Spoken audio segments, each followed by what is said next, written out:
Good afternoon, campus constituents. Today we're going to continue in our series on dashboards and be looking at our grade distribution dashboard. That is a useful dashboard for those going up for promotion and tenure, also useful for administrators who are looking at faculty performance. Okay, we're going to go ahead and look at our grade distribution dashboard. You've seen this shortcut several times now, but I'm going to go to wtamu.edu/IR, and it's a little shortcut to our website. And once you get to our website, you're going to see a tab over here that says grade distributions. Grade distributions is the dashboard that we're going to be looking at today. You might be asking yourself, why are we not looking at it in dashboards? Well, because grade distributions was highly coveted, I guess, and we had specific real estate set out for it. So I'm going to go ahead and click on grade distributions. Okay. Once I click on grade distributions, unfortunately, there's a little another link here to grade distributions to the actual dashboard. The dashboard is being hosted on Tableau Public, so it's not actually on WT's website, so that's the reason it has to be a link there. Anyway, once I click on that link, you get to the grade distribution dashboard. And we've got a little circle there saying that we're waiting. And just real quick while that's loading, I want you to be able to see and understand what you're looking at. These are all of the grade distributions from fall 2020. You can see none of the other filters are specified, so they're showing all of the courses, all of the faculty, all departments, all colleges. So if I scroll down through here, you know, it starts with ANS, it starts with AG as the department. Here's your individual faculty members' names. And if I scroll all the way down, scroll all the way down, you're going to get down to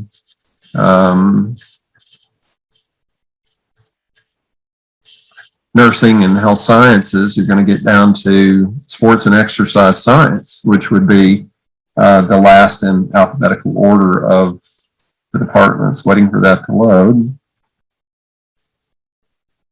And you can see those are the last ones in that group. So luckily, we're not going to be scrolling down through these forever, always, but we're going to go back up to the top. And we're going to talk about all the different columns here. This really looks like a big spreadsheet, really more than a dashboard, but anyway, it gives you some good information. So I said that the colleges here, the department, the faculty member's name, the semester, as I said, the semester, these are all fall 2020 grades that we're looking at. The courses, you can see Dr. Almas's courses that he taught that semester, fall 20. You can see the enrollments for those courses. This particular Ag Business course had a enrollment of 35. The other one had an enrollment of 7. As you go across, you're going to see how the grades fall out for each one of those, for the enrollments, the 35 students. 8 of those 35 students made an A. 9 of those 35 students made a B. Together, if you combine those, that's almost 50% of the class, or 48.6% made an A or a B. And then you get down to the other distributions, students that made a C, students that made a D or an F. XF is a grade that is a withdrawal failing. Sometimes we have those, oftentimes not. But if a student drops a course after the last day to drop and is not passing at that time, the instructor does have the opportunity to record that grade. We also have a grade of I, which is incomplete. We have a grade of IP, which is in progress. That's just usually used for the students that are in a dissertation or a thesis type class. We have a grade of S. Not many of our classes have a grade of S, but that is another category that you will see some grades in. We have a grade of X, which is a drop from the class. And then over here towards the end, you've got the percentage of students making a D, F, or X. In other words, these are the students that are not earning credit for that class for that semester. So that's only 2.9% of the 35 students that were in the class did not earn credit. We also have a GPA, which is based on these 35 students and these grades. This is not the students' cumulative GPA who were in this class. This is just a GPA that's calculated based on 8 A's, 9 B's, and 17 C's in this case. That would be the GPA for that class. So anyway, that's what we're looking at. And as I said, we can use the filters to get a little more specific if you're interested in looking at, let's say, a particular class. If I go ahead and look at the courses here, you see that each course and each section are labeled here. So if I wanted to go in and delve into just, say, the accounting 2301, I uncheck the all box, and I'm going to go in and start checking once my little circle goes away. I'm going to go in and start checking those accounting courses. Now, I may just want to look at one section, or I may want to look at all sections of that particular course. In this case, that's what I'm doing, because I want to see how all of those students and all the different sections, how their grade distributions looked.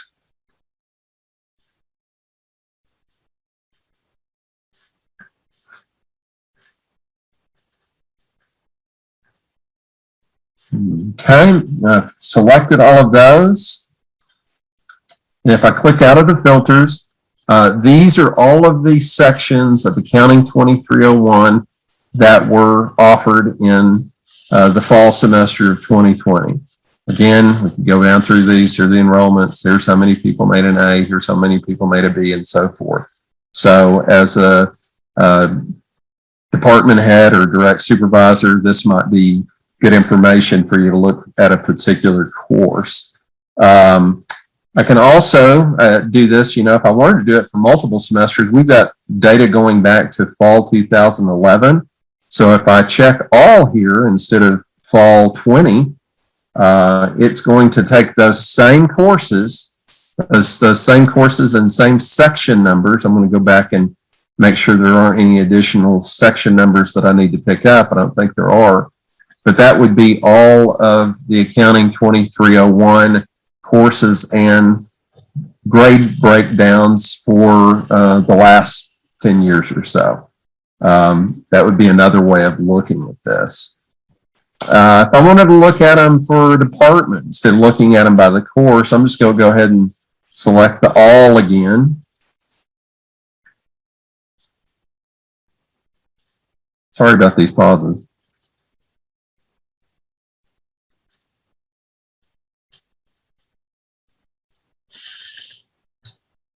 But if I wanted to look at them by department, then I could come in and I could look at accounting, economics, and finance. I'm picking on that one because it was the first one in the list. And again, because I have all the semesters selected, it's going to give me all the semesters for each faculty member that they had classes. So anyway, I may want to just focus in on one single semester.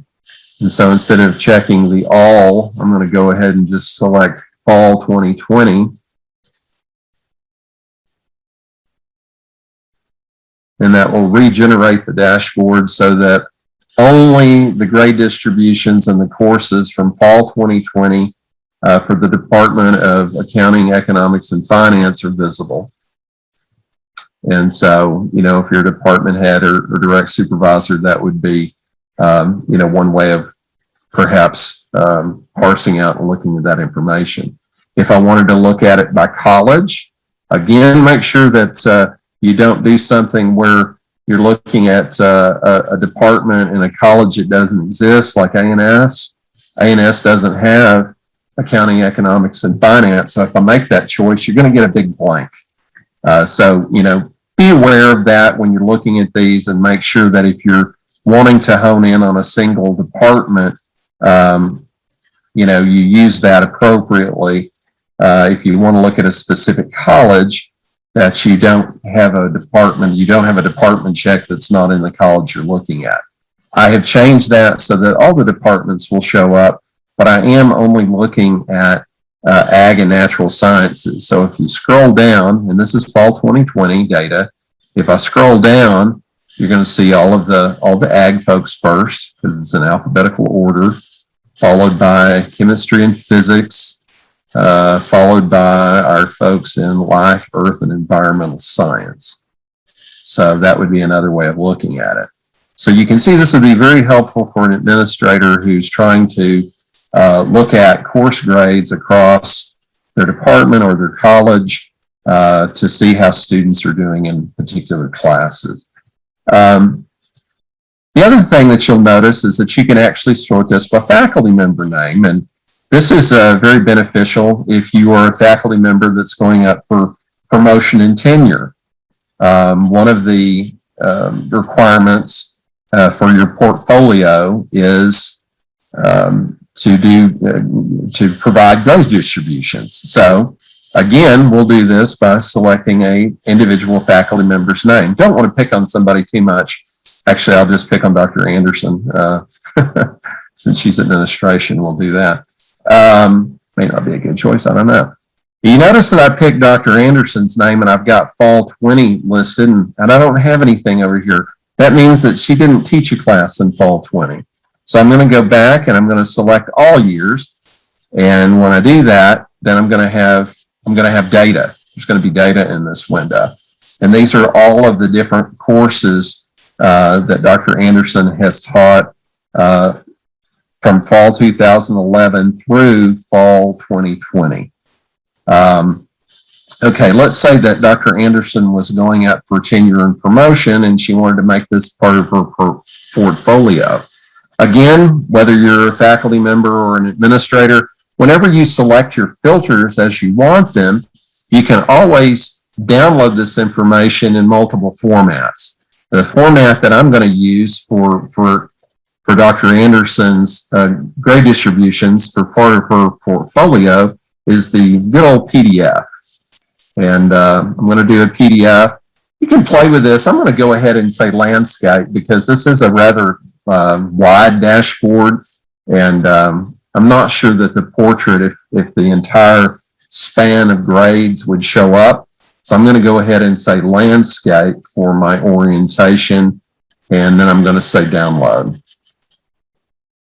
Okay, downloaded Dr. Anderson's grade distributions from the dashboard as a PDF.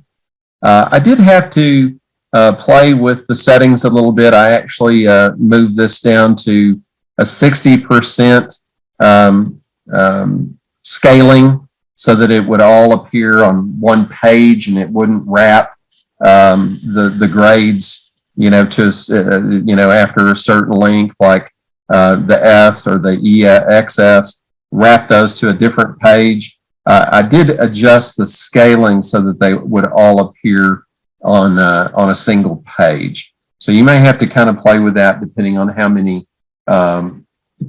years you've been here.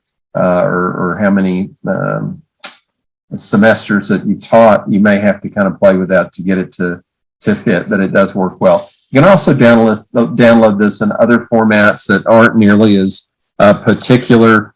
You can download these into a spreadsheet. Okay, here is the Excel file that we have downloaded from the dashboard. I'm going to go ahead and say enable editing.